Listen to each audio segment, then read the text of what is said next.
Éminence, chers frères dans le sacerdoce, chers frères et sœurs consacrés, autorités distinguées, frères et sœurs. L'expression française « l'avenir appartient à ceux qui se lèvent tôt » semble tout à fait appropriée ce matin. Si elle est juste, alors je vous prédis un bel avenir. Oui, un avenir radieux à vous tous qui avez fait l'effort ce matin de vous lever tôt pour participer à cette procession séculaire ramassée, en cette fête de la présentation du Seigneur au Temple.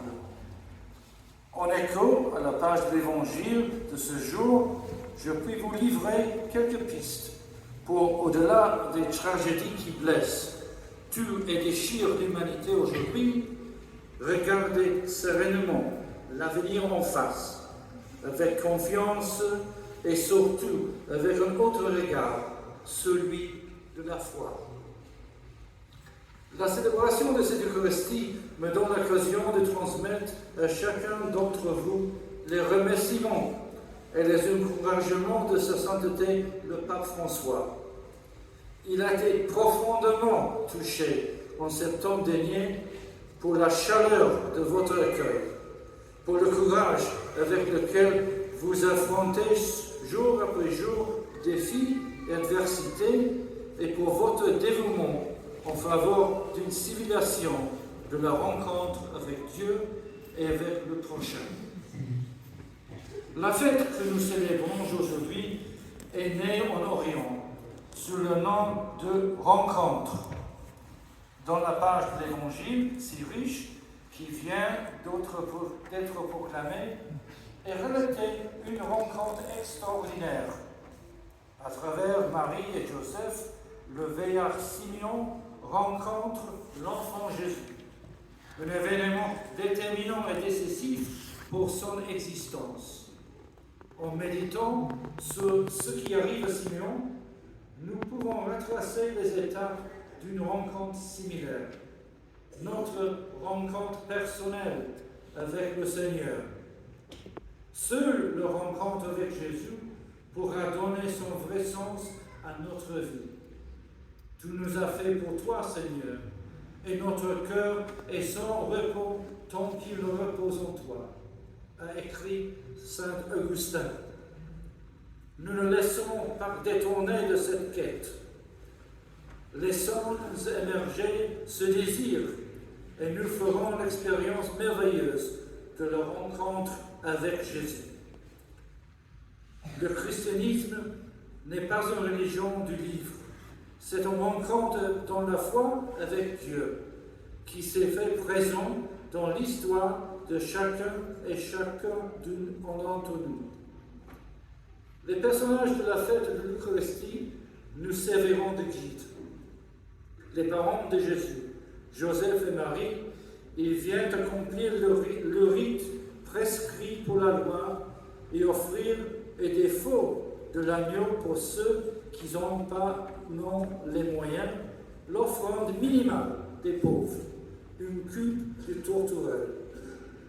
Jésus et Marie sont guidés par la foi, plus que par la loi.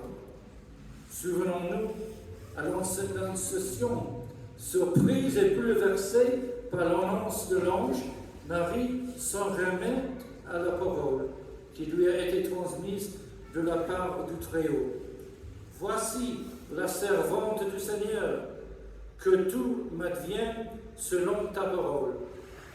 Son étonnement, puis sa crainte ont cédé la place à une confiance totale, après que l'ange lui dit « Rien n'est impossible à Dieu ». Dès lors, elle fera entièrement confiance à Dieu qui l'a choisie. De la crèche sur la croix, elle, simple jeune fille de Nazareth, pour réaliser son œuvre d'amour pour les hommes. Joseph, lui aussi, et dans la foi depuis l'ange, lui a dit « Ne crains pas de prendre chez toi Marie, ton épouse, puisque l'enfant qui est engendré en elle vient de l'Esprit Saint. Il découvre alors que le Seigneur l'a choisi pour être aux côtés de Marie et de Jésus, l'époux, le Père terrestre, dont ils auront besoin.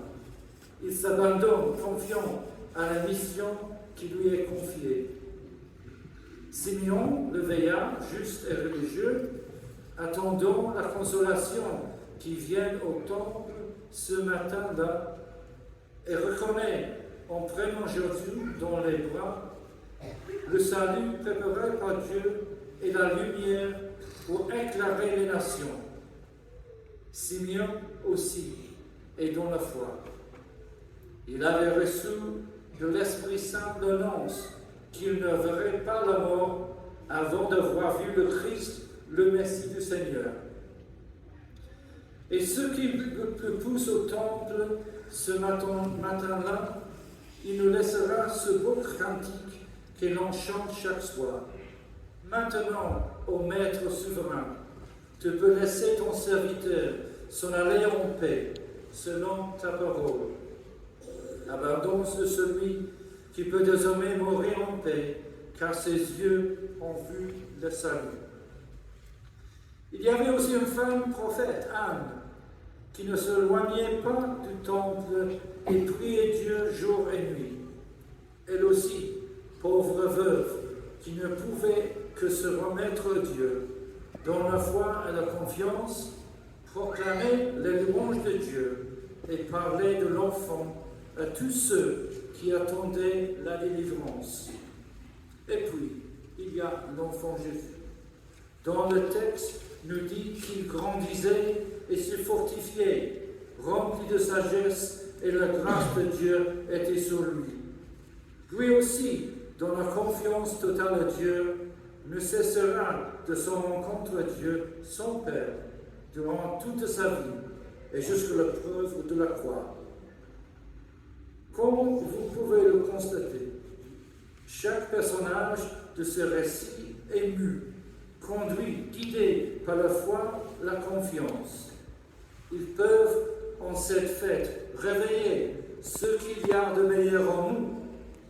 Et cette foi, cette confiance en Dieu, cet abandon à sa divine providence qui nous délivre de l'angoisse et nous laisse entrevoir l'avenir autrement. Ainsi, même au milieu des difficultés et des souffrances, nous pouvons percevoir la rencontre avec Dieu et nous sentir accompagnés et soutenus par lui. Comme Joseph et Marie, les parents aujourd'hui portent leur enfant à l'église pour le présenter au Seigneur en demandant pour lui le baptême. Dans l'action de grâce et de reconnaissance reçue pour cet enfant, il veut lui ouvrir le chemin de la foi, le chemin des enfants de Dieu. Il souhaite qu'il grandisse et se fortifie, rempli de sagesse, et que la grâce de Dieu soit sur lui.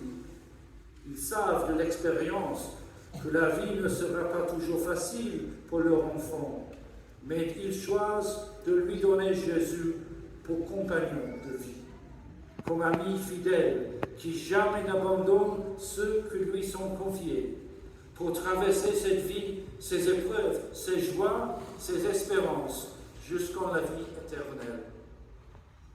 Comment Simeon et Anne, certains attendent aussi aujourd'hui, dans la louange et la prière, dans un monastère ou une église, devant un crucifix, une statue de Marie ou une image de leur saint préféré, sur un lit de l'hôpital ou cloué à la maison, de partir dans la paix vers cet avenir de plénitude en Dieu.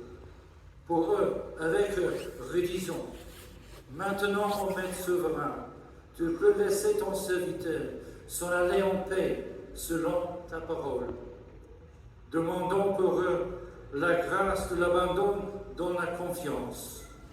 Et nous, qui sommes montés en procession à la rencontre de la Vierge depuis le vieil port jusqu'à cette crypte de Saint-Victor, confions-nous à elle et réfugions-nous sous son large manteau.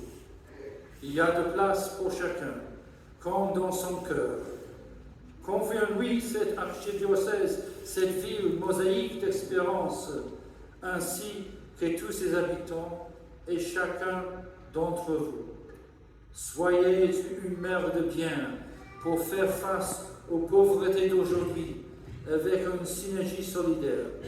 Soyez un peu accueillants pour embrasser ceux qui cherchent un avenir meilleur. Soyez une phare de paix pour anéantir à travers la culture de la rencontre les abîmes ténébreux de la violence et de la guerre, comme vous disait le Saint-Père en septembre dernier. Demandons aussi les uns pour les autres de pouvoir nous présenter nous aussi à Dieu en cette fête de la présentation, simplement, humblement, le cœur ouvert et disponible dans la confiance. À l'image des sièges que nous portons, rappel de notre vocation baptismale d'enfants de Dieu et de frères et sœurs de Jésus, ravivons notre lumière intérieure pour rayonner de la présence lumineuse de Dieu dans notre monde. Ravivons notre foi, notre confiance, notre espérance. La couleur verte de nos sièges et du manteau de la Vierge nous y appelle. Dans le regard de Siméon, il n'y a pas de lassitude, mais une profonde espérance. Il regarde avec les yeux de la foi qui savent voir dans la fragile et petite humanité de Jésus le Sauveur annoncé par l'ange. Notre foi aussi est un exercice perpétuel de vision. Le Seigneur est toujours à l'heure pour ouvrir grand nos yeux fermés, incapables de le reconnaître. Avec cette foi, chers frères et sœurs, nous pouvons continuer à célébrer la présence du Seigneur. Avec ce regard de foi, nous pouvons nous réjouir de discerner dans nos œuvres imparfaites la grande œuvre de Dieu. Jésus est lumière et il brille pour nous comme les bougies illuminées de cette célébration. Laissons-le nous illuminer afin de pouvoir continuer à marcher sur les traces de Siméon. Nous ne laissons pas séduire par d'autres lumières qui risquent de nous voler la rencontre qui a marqué et marque notre vie. Recevons la force du Seigneur Jésus en nous souvenant de l'antique indien de la fête d'aujourd'hui. Le veillard a porté l'enfant, mais l'enfant a soutenu le veillard. Frères et sœurs, notre pèlerinage ne s'éteignit pas avec cette messe de la chandelière. Il se poursuivrait tout à l'heure avec la traditionnelle bénédiction des navettes qui, en les dégustant, nous nous rappelons que la navette, s'il est permis de monter ou de réparer les filets de pêche, aide aussi le tisserand sur son métier de entrecroiser les fils serrements de bac ou de barque pour relier le rivage d'un bord à l'autre.